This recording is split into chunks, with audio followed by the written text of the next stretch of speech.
Hello, everyone, and welcome to another edition here of Cookies Enabled. Today's adventure, we are breaking down the universe of the Matrix.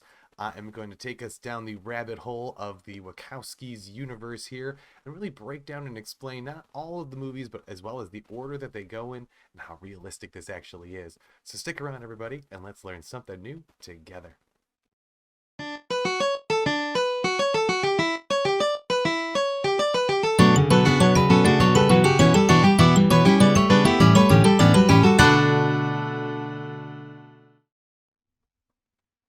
As we fall down the rabbit hole, take some time here to go find your movie rack and dig through the movies to find that collector's edition of The Matrix here and dust it off a little bit and bring it back over here. Trust me, you're going to want to rewatch probably the whole collection when I'm done here. So, our journey with the Matrix and really begins with Neo and the Matrix 1. Obviously was the first one that came out, but that's actually not where our story really begins. If you have the full collection, you will also have a movie known as the AniMatrix, which is a collection of short films and stories. Not all of them pertain to directly to the Matrix. Some of them are just cool stories kind of from the real world that have connections to the Matrix and whatnot. So they're just cool background stories. But really, what you're interested in are, I'm sorry, the second Renaissance, part one and part two. Those are going to be your main go tos, and they're going to really explain the whole setup between machines and the war and how humans versus machines kind of started and where it all goes and how it escalated to the Matrix 1. So, in obviously the Matrix first movie, we do get to see Neo finding some really, really interesting people like Morpheus, Trinity, the Oracle, and Agent Smith. Obviously, all are very, very important, but not all of them are actually humans.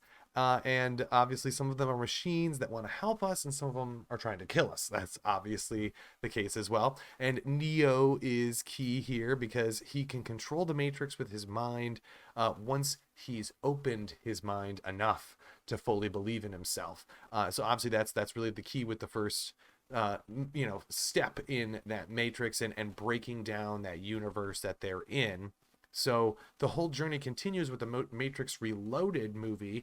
This is the first time we get to see Zion, the last human city on Earth, which is actually really, really cool to see how they live and function, and they really show the inner workings of that city. But we also get to see the last machine city as well, which is scary to see, actually. So this shows us how tricky Smith was, and it shows how they're trying to escape the Matrix into human bodies, as well as it shows us the importance of Trinity as well as Neo connection to life. Like, so the three of them and how they're all connected, we really get to see that for the first time in that movie, especially in the end. So we also meet the Keymaster who can open any door to the construct, which was like mind blowing, as well as we get to see the Frenchman, who's actually a program and he's designed to keep people alive and happy and believing that they're alive and happy. But he is corrupted and is just kind of killing machines and people at will just because he can. So that's a problem.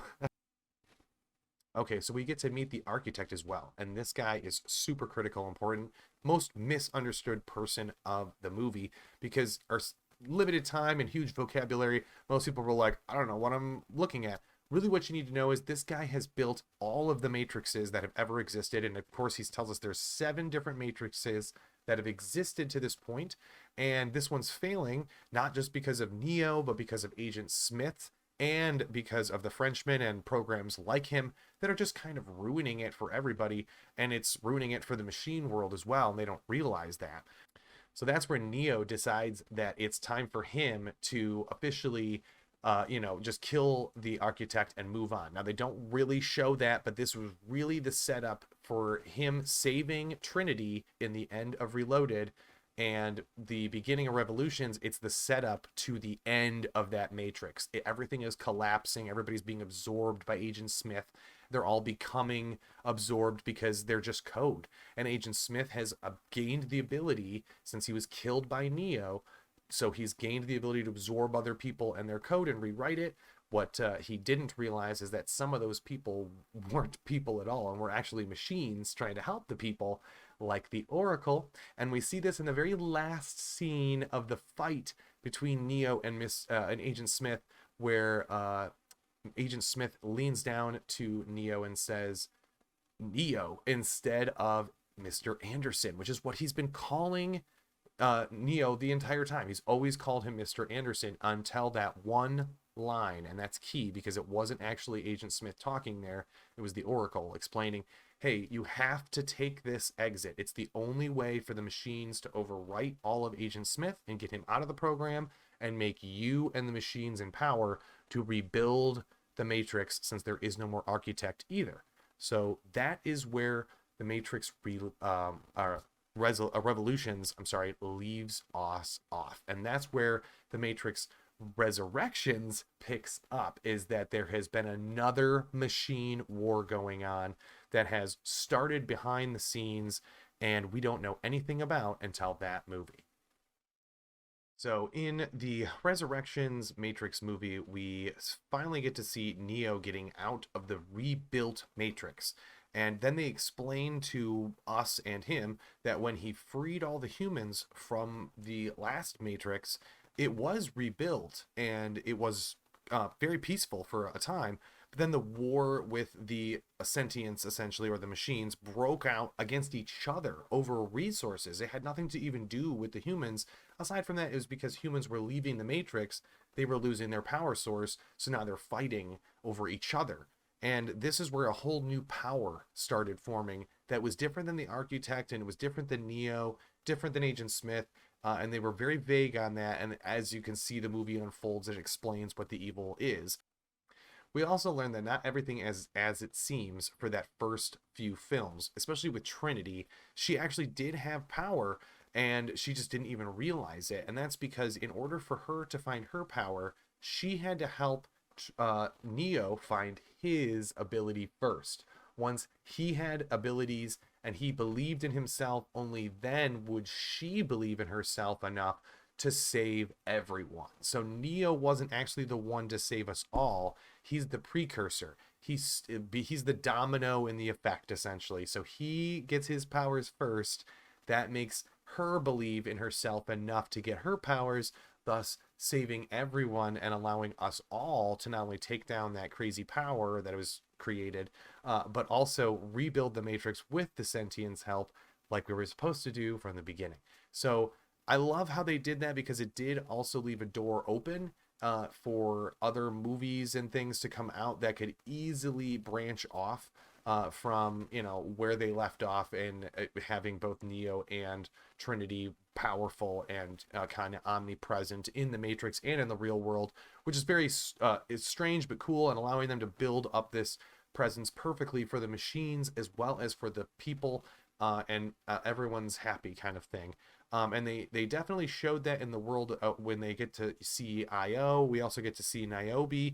She keeps popping up, and she was a huge part. She even had her own video game at one point, which is called Enter the Matrix, and that breaks down her whole story.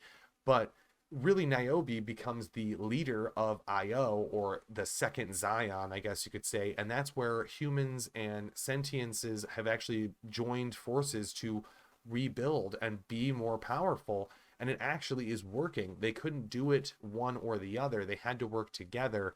And that's kind of the whole idea, is that we can't live without the machines. They can't live without us.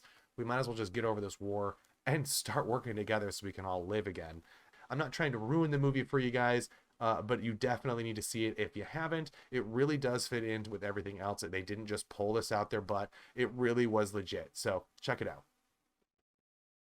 So overall, we got to see the Matrix film series evolve really well, and I think it's probably not only one of my favorites, but a huge favorite for many, many sci-fi fans around the world. I mean, you've got tons of other, sci-fi man versus machine kind of concepts out there, like WarGames and Terminator, just to name a few. And even Terminator's universe, I feel, doesn't have as solid lockdown like the Matrix one. In fact, you don't see people trying to spin off, the Terminator universe, but you definitely see people spinning off Matrix and simulated life all the time. And keep an eye out for another video coming in the next couple of weeks. I'm going to try to release a video explaining why we don't live in a simulation like the Matrix and what it takes to even build a simulation like the Matrix. So stick around for that. But otherwise, for AI, we really do not have the technology necessary. It's all still programmed by a human for humans. Nothing is being programmed by other machines for other machines. As far as I know, we don't have the ability to do that yet. Machines can program some code for each other, but it's base code line and stuff that's already been constructed by humans in a construct for machines to use. So it's not like they're just out there plotting against us and we just didn't know it, at least not yet anyway. And this is generations away. Even if there is some kind of danger with artificial intelligence, it's definitely not coming in our generation or even in the next. It's probably about 30 to 50, maybe even 100 years away at best.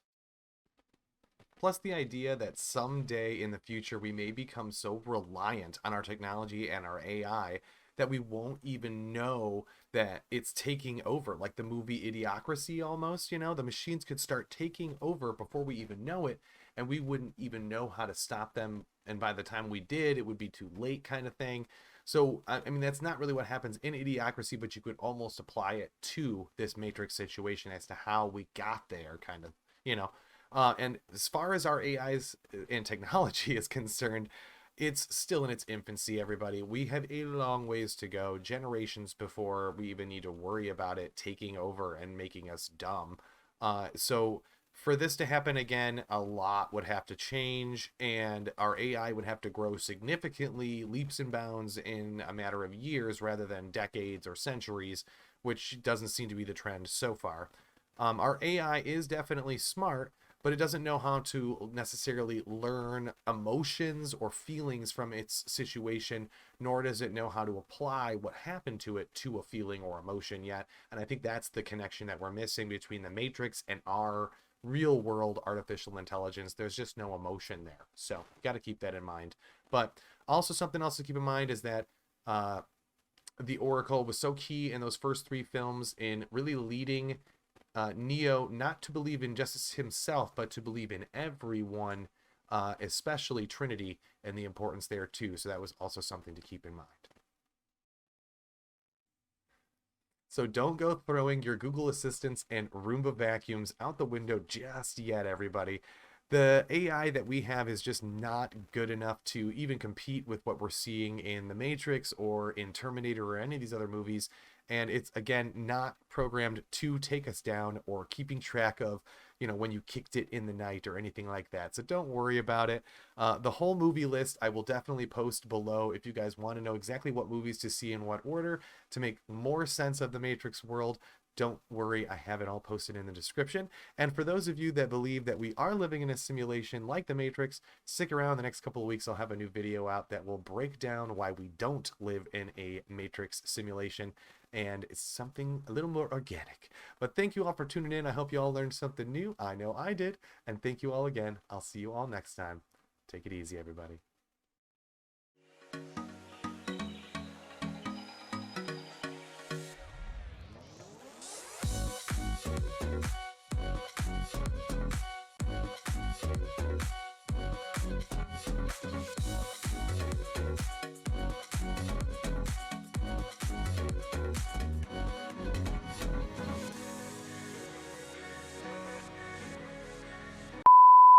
Learn something new together. I really didn't like that intro, so I'm gonna try that one more time. Matrix resolutions, and this is where we also get to see oh shoot, I screwed that up. Okay, sorry everybody, I have to jump back a little bit here. And that's really because honestly, he's just a huge, okay, I'm gonna start that over again. So we also learn that it seems in the, God, I keep screwing this up. Everything should be good for us. I gotta start that whole conclusion again. So don't go throwing,